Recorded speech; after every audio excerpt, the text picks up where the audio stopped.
Assalamualaikum warahmatullahi wabarakatuh.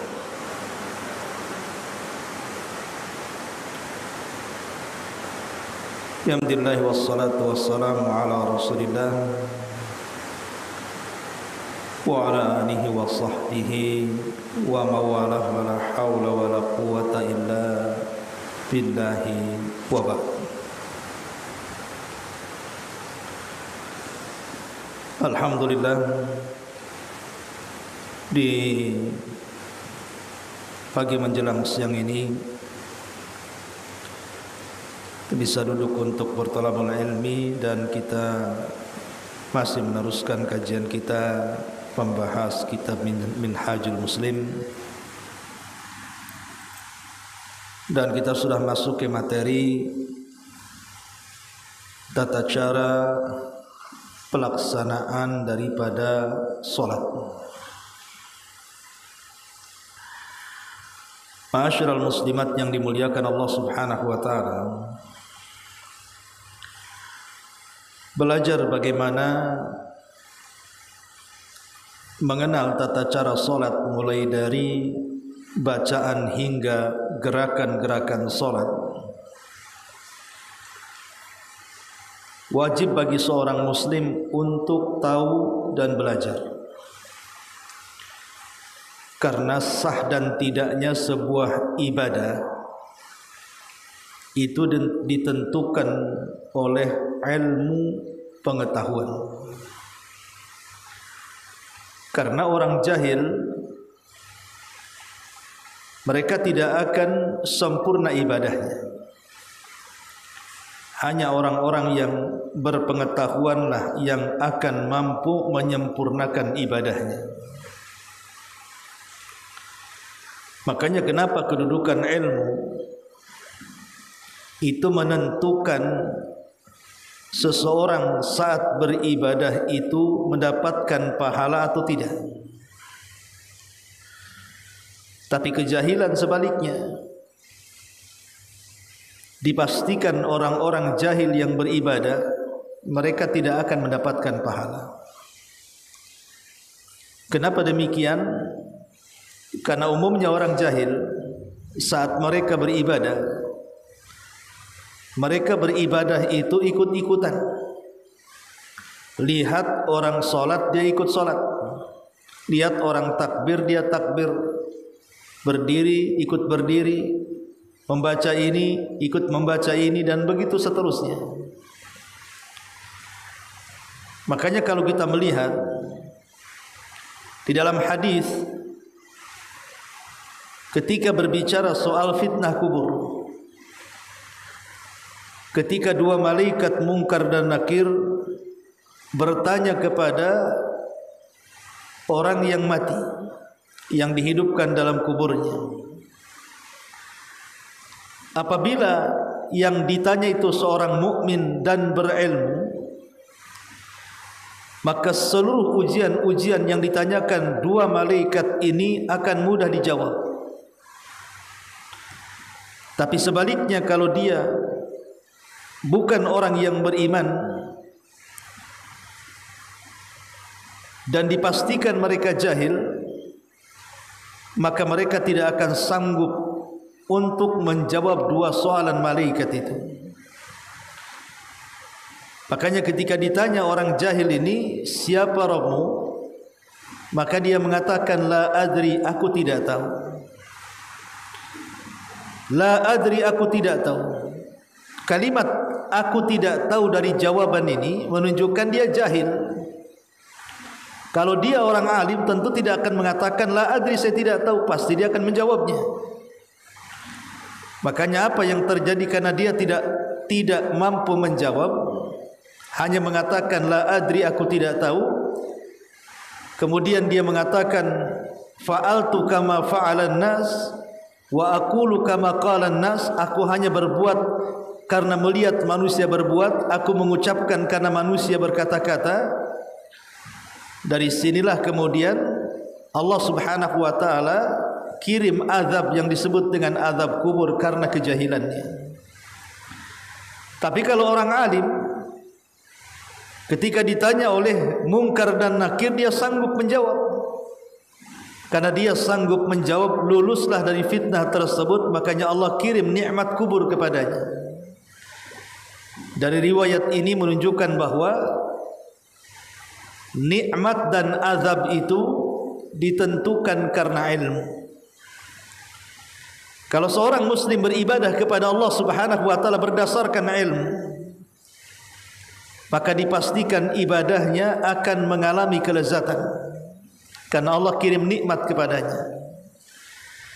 Tapi kalau dia beribadah karena kejahilan, dia tidak tahu apa yang harus dilakukan kecuali hanya melihat manusia, maka ibadahnya selamanya tidak akan mendapatkan kelezatan dan dipastikan penuh dengan siksaan di dunia ataupun di akhirat. Makanya dalam bab ini kita akan mempelajari tentang tata cara solat secara singkat yang dikarang oleh pengarang kitab ini. Tentu tidak lain supaya memberikan gambaran beginilah cara solat yang dilakukan Nabi SAW. Sebagaimana Rasul mengatakan, "Sallu kama ra'aitumuni usalli." Solatlah kalian sebagaimana kalian melihat aku salat.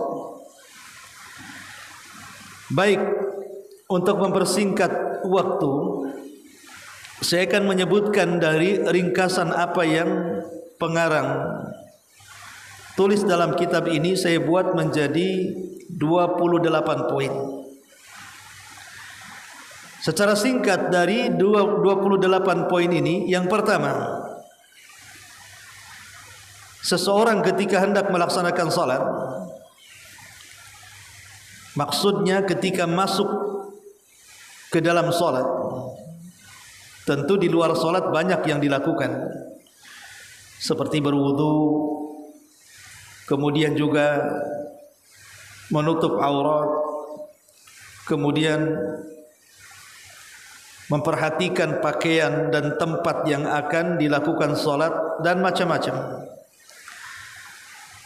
Tetapi ketika seseorang sudah masuk ke dalam solat, maka yang pertama adalah an yastaqbilal qiblata bi jami'i badanihi biduni inhirafin wala iltifat. Pertama, hadapkan seluruh badan kita ke arah kiblat tanpa ada kemerengan ataupun iltifat, menengok ke sana kemari. Jadi betul-betul badan kita itu dihadapkan ke arah kiblat secara keseluruhan. Tidak boleh mereng ataupun seseorang kemudian menoleh ke kanan dan ke kiri. Ini yang pertama. Kemudian yang kedua, an yanwi thumma yanwi as-salata. Kemudian mulai dia meniatkan salat. Dan niat itu adalah amalan hati, bukan amalan lisan. Karena kalau niat sudah menjadi amalan lisan, berarti bukan niat lagi, namanya zikir. Tetapi karena niat itu adalah amalan hati, berkaitan dengan ikhlas dan tidak, maka cukup dilafadkan dalam hati saja. Ini yang kedua. Yang ketiga, an yukabbira takbiratul ihram. Kemudian mulai bertakbir dengan mengucapkan takbiratul ihram. Maksudnya ucapan Allahu Akbar. Itu disebut takbir. Dan kalau permulaan solat disebut takbiratul ihram. Kemudian diiringi dengan mengangkat kedua tangan. Lah, mengangkat kedua tangan ini ada dua perkara yang harus dipahami. Pertama, ketika mengangkat kedua tangan beriringan dengan takbiratul ihram kalimat Allahu Akbar, maka ada tiga kaifiyah. Pertama, seseorang membaca takbir dulu Allahu Akbar, kemudian mengangkat kedua tangan. Yang kedua, atau mengangkat kedua tangan kemudian bersedekap, kemudian baru mengucapkan Allahu Akbar. Kemudian yang ketiga, beriringan saat mengucapkan Allahu Akbar di waktu yang sama mengangkat kedua tangan. Ini yang pertama. Yang kedua, yang berkaitan dengan masalah takbiratul ihram, mengangkat tangan, adalah posisi sampai di mana tangan itu diangkat. Maka ada dua cara. Pertama, sejajar dengan kedua bahu, dan yang kedua sejajar dengan kedua daun telinga. Maka dua-duanya dibolehkan. Ini yang ketiga. Kemudian yang keempat, thumma yadha'a kaffa yadihi al-yumna 'ala dhahri kaffihi yadihi al-yusra fawqa sadrihi. Kemudian meletakkan tangan kanan dengan menindih tangan kiri, kemudian diletakkan di dada. Meletakkan kedua tangan saat bersedekap di dada itu ada dua kaifiyah. Boleh diletakkan antara pusar dan dada, arti diletakkan di tengah-tengahnya. Boleh juga diletakkan di dadanya. Adapun hadis yang meletakkan di bawah pusar, maka seluruhnya dianggap lemah. Jadi bisa diletakkan di bawah dada di atas pusar, atau diletakkan di atas dadanya. Kemudian yang kelima, kemudian dia mulai membaca doa iftitah. Tentu doa iftitah itu kan macam-macam, Bu. Tetapi lafaz terbaik dalam doa iftitah adalah Allahumma ba'id baini wa baina khataayaya kama ba'adta bainal masyriqi wal maghrib. Allahumma nakkini min khataayaya kama yunakka thawbul abyad min ad-danas. Allahumma ighsilni min khataayaya bil ma'i was salji wal barad. Ini lafaz terbaik dari seluruh lafaz-lafaz iftitah. Tetapi bukan berarti membaca doa-doa iftitah yang lainnya tidak dibolehkan, boleh. Apalagi kalau seandainya ibu bisa hafal semuanya. Semua lafaz-lafaz iftitah yang diajarkan Nabi ibu hafal. Kemudian ibu membaca iftitah berlainan. Mungkin hari ini yang dibaca, besok itu yang dibaca, lusa ini lagi yang dibaca. Maka kalau seandainya kita sanggup menghafal semua lafaz-lafaz iftitah, kemudian kita mulai membaca di beberapa salat, maka ini lebih mencocoki sunnah Nabi SAW. Tapi kalau seandainya ibu tidak hafal, hanya satu lafaz iftitah karena itu yang biasa ibu lafadzkan ketika salat, maka tidak mengapa. Cuman lafaz terbaik dalam doa iftitah adalah lafaz Allahumma ba'id baini wa baina khataayaya sampai selesai. Ini yang kelima. Kemudian yang keenam, thumma yata'awwadha fayaqulu a'udzu billahi minasyaitonir rajim. Yang keenam kemudian mengucapkan ta'awudz. Setelah baca iftitah, ibu mengucapkan ta'awudz, a'udzu billahi minasyaitonir rajim.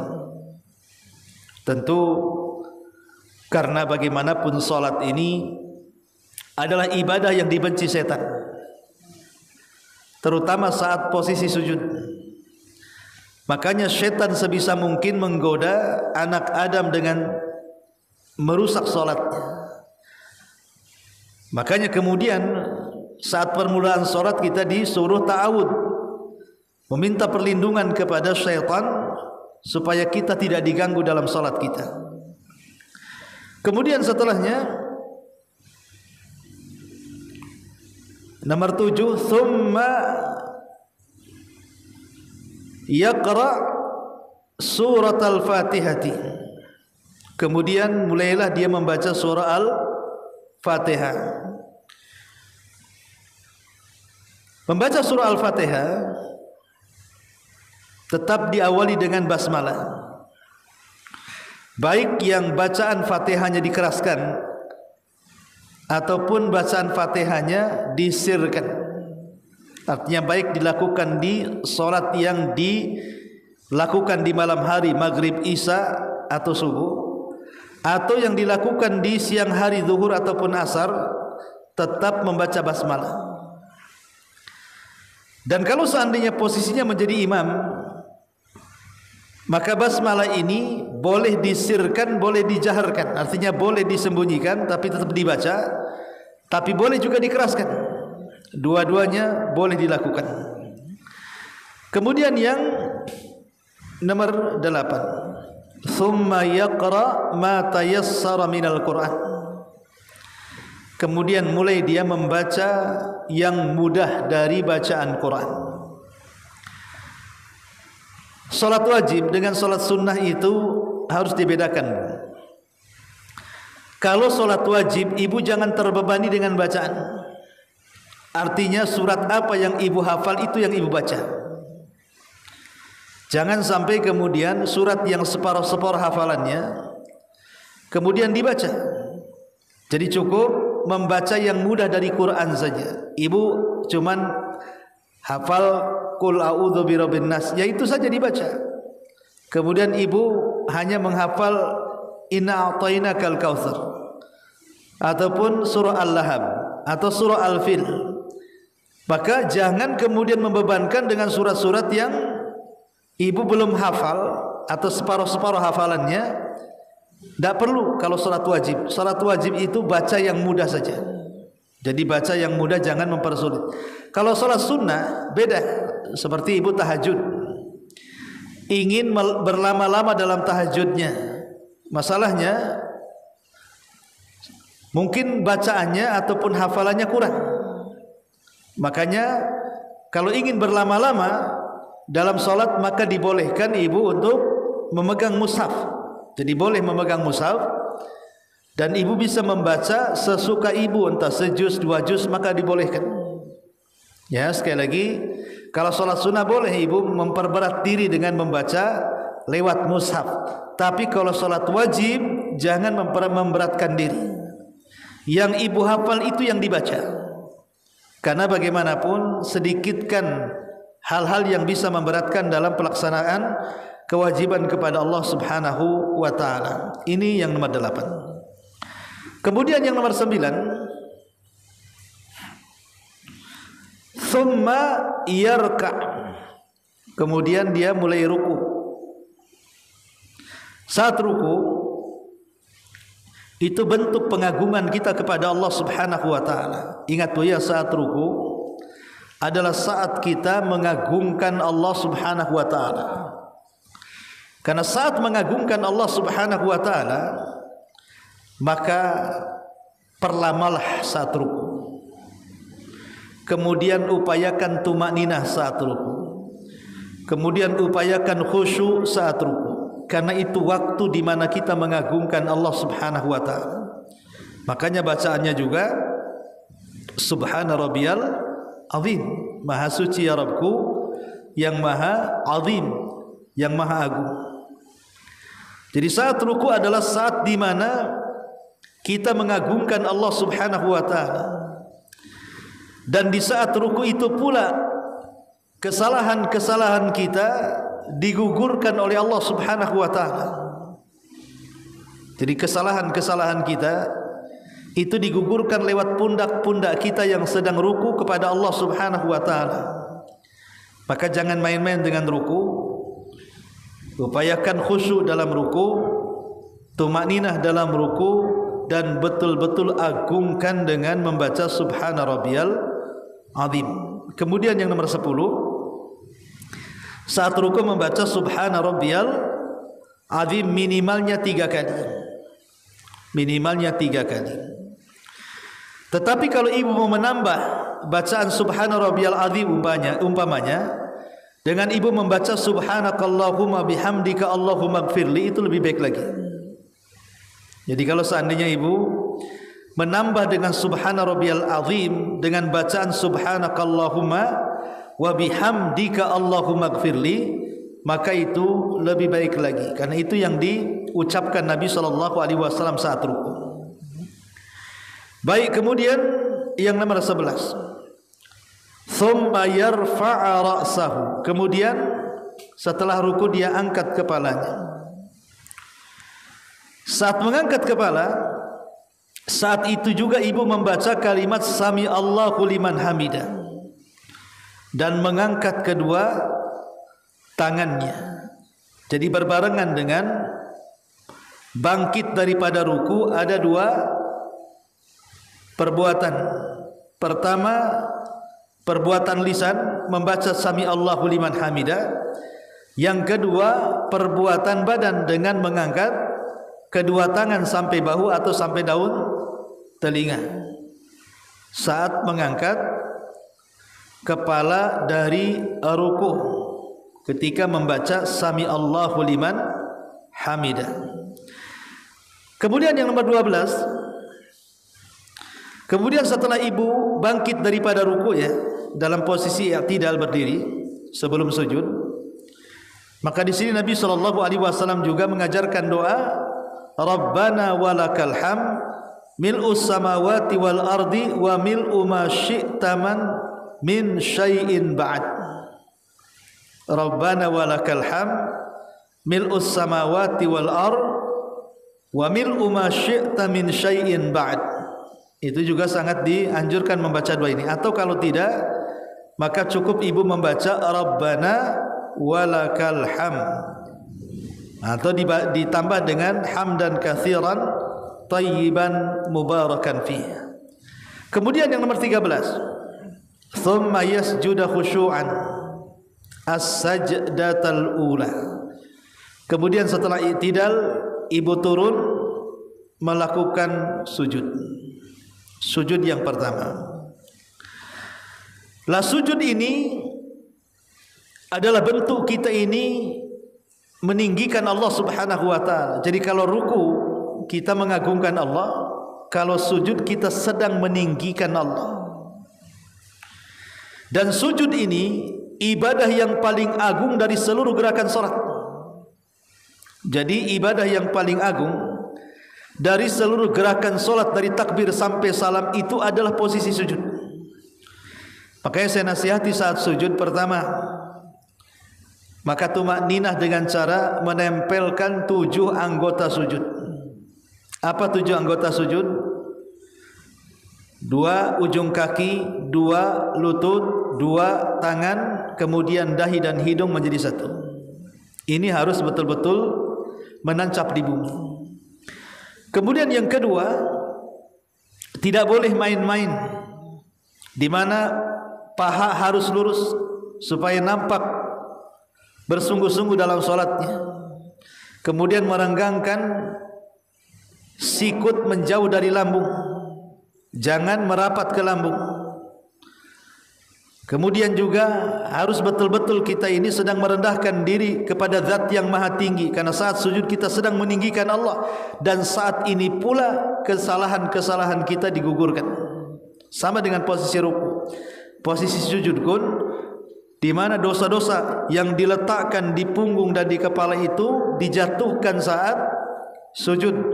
Makanya sebisa mungkin sujud ini dilamakan. Terutama ibu yang sholat sendirian, maka sebaiknya ruku dan sujud itu agak lama, terutama waktu sujud, karena di waktu sujud inilah doa-doa kita mustajab.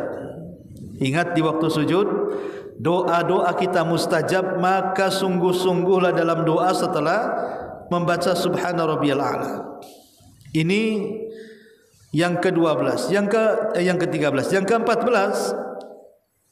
Kemudian bacaan dalam sujud subhana rabbiyal a'la minimalnya 3 kali. Kalau nambah dari 3 lebih baik, tapi paling sedikit 3 kali. Walaupun yang wajib 1 kali, yang 2 adalah sunnah, tapi bagaimanapun membaca 3 kali lebih afdal atau lebih. Atau kalau ingin menambah bacaannya, boleh subhanakallahumma rabbana wa bihamdika allahumma gfirli. Itu lebih baik lagi ya. Kemudian yang nomor 15, thumma yarfa'a ra'sahu minas sujudi qa'ila. Kemudian dia mulai mengangkat kepalanya dari sujud sambil membaca Allahu Akbar. Kemudian ibu melakukan duduk di antara 2 sujud. Duduk di antara 2 sujud adalah di waktu kita disuruh untuk tumakninah. Jadi jangan tergesa-gesa, habis sujud duduk dulu, tenangkan dulu sambil membaca Rabbighfirli warhamni wahdini warzuqni wajburni wa'afini. Atau kalau ibu mungkin kurang hafal, maka cukup Rabbighfirli saja minimal 3 kali. Baru kemudian setelah itu bangkit sujud kembali, sujud kedua kalinya.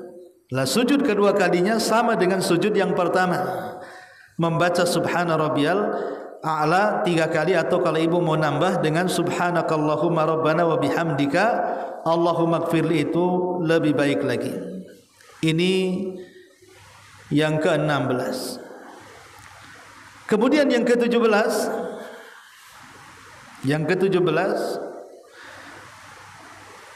setelah itu kemudian kembali sujud yang kedua. Kemudian yang ke-18 membaca takbir untuk bangkit ke rakaat kedua. Jadi setelah sujud yang kedua, ibu hendak bangkit ke rakaat berikutnya, maka jangan lupa membaca takbir yang disebut dengan takbir intiqal namanya. Takbir intiqal. Sampai kemudian masuk ke rakaat kedua, berdiri ke rakaat kedua. Setelah berdiri, maka selanjutnya meletakkan tangan di dada. Yang ke-19 meletakkan tangan di dada seperti yang di rakaat pertama, bisa di bawah dada, di atas pusar atau di atas dada. Kemudian selanjutnya yang ke-20, kemudian duduk setelah rakaat, kemudian membaca Fatihah tanpa didahulukan dengan iftitah. Jadi iftitah itu 1 kali saja Bu ya, di rakaat pertama. Kalau sudah masuk rakaat kedua, maka tidak usah membaca iftitah lagi. Karena iftitah itu artinya pembukaan. Kan sudah dibuka, ya sudahlah kan. Berarti tidak perlu membaca lagi. Lalu apa yang dibaca pada rakaat yang kedua? Cukup membaca Fatihah dan membaca surat. Membaca Fatihah dan membaca surat. Kalau seandainya di dalam bacaan surat itu kemudian ibu lewat dengan bacaan-bacaan ayat-ayat sajdah. Ayat-ayat sajdah artinya ayat-ayat yang menunjukkan adanya sujud tilawah, maka ibu langsung setelah membaca ayat-ayat sajdah itu langsung sujud, tidak ada ruku, langsung sujud. Lah sujud ini disebut sujud tilawah. Kemudian selesai sujud bangkit lagi, kembali ke posisi. Ini juga diantara bagian daripada kaifiyah shalah. Kemudian yang nomor 21. Setelah kemudian di rakaat kedua, kemudian hendak masuk ke rakaat menyempurnakan rakaat kedua dengan ruku, kemudian i'tidal, kemudian sujud lagi. Kemudian disinilah ada yang disebut dengan tasyahud al-awwal. Jadi tasyahud yang pertama. Tasyahud yang pertama ini ibu membaca tahiyat, kemudian membaca salawat,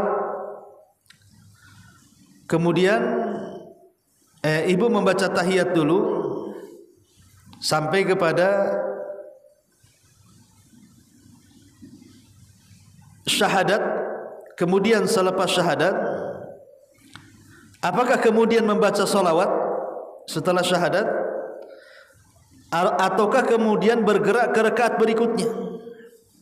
Wallahu alam, pendapat yang saya pribadi memilihnya,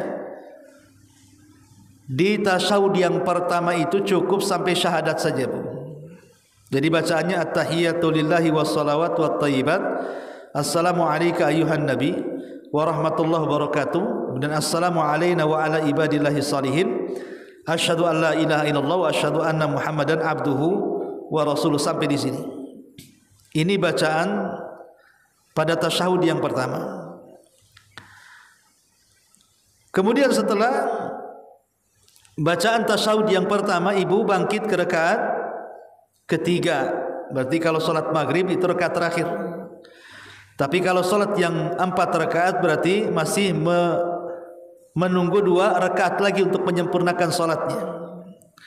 Apabila selesai menyempurnakan salat rakaat terakhir, baik yang 2 rakaat, 3 rakaat atau 4 rakaat, subuh, maghrib atau zuhur, isya dan asar yang 4 rakaat, maka masuk kemudian ke rakaat terakhir, ruku, i'tidal, kemudian sujud, duduk di antara 2 sujud, sujud lagi, kemudian tasyahud akhir.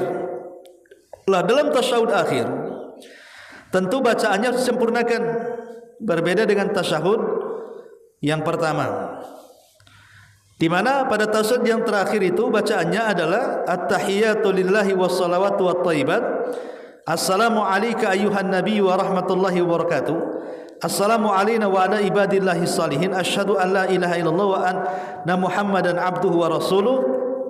Kemudian ditambah dengan salawat Ibrahimiyah, Allahumma salli ala Muhammad wa ala ali Muhammad kama sallaita ala Ibrahim wa ala ali Ibrahim innaka Hamidum Majid, wa barik ala Muhammad wa ala ali Muhammad kama barakta ala Ibrahim wa ala ali Ibrahim innaka Hamidum Majid.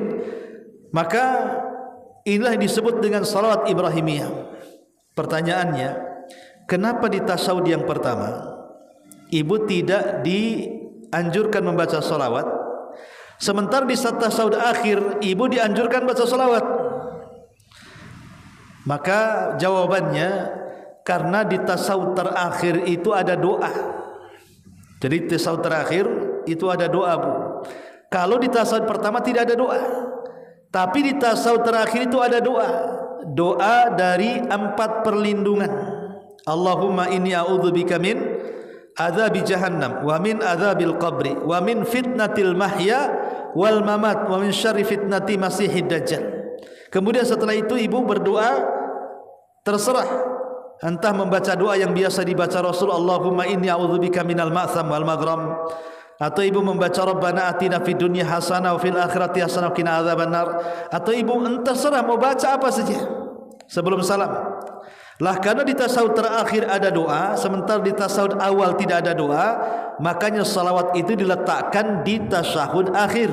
Kenapa? Karena di antara adab orang sebelum berdoa adalah memuji Allah dan bersalawat kepada Nabi sallallahu alaihi wa ala alihi wasallam. Baru setelah itu ibu pun salam ke kanan dengan membaca assalamualaikum warahmatullah, kemudian salam ke kiri juga mengucapkan kalimat yang sama. Ma'asyiral muslimat yang dimuliakan Allah Subhanahu wa taala, baru tentunya setelah salam, di situ sangat dianjurkan seseorang tidak langsung berdiri pergi, tapi di situ ada zikir dan juga wirid-wirid yang diajarkan Nabi sallallahu alaihi wasallam kepada kita. Mulai daripada membaca istighfar 3 kali, kemudian setelah itu membaca ayat-ayat dalam Quran seperti surat Qul a'udzu birabbil nas, Falaq, Ikhlas, ayat kursi, kemudian bertasbih 33, takbir 33, tahmid 33, genapkan 100 dengan la ilaha illallah wahdahu la syarikalah. Dan boleh seseorang itu selesai melaksanakan zikir atau wirid, baru kemudian melaksanakan solat yang disebut dengan ba'diyah, kalau memang di situ ada sunnah ba'diyah. Inilah di antara ringkasan poin-poin tentang kaifiyah solat Nabi sallallahu alaihi wasallam. Nah, ini semua saya ringkas dari materi ini supaya mempermudah, makanya saya membuat poin-poin supaya enak dicatat. Baik, sampai di sini Bu. Inilah di antara tata cara secara singkat yang disebutkan oleh pengarang. Sebelum saya tutup, silakan kalau ada yang mau bertanya.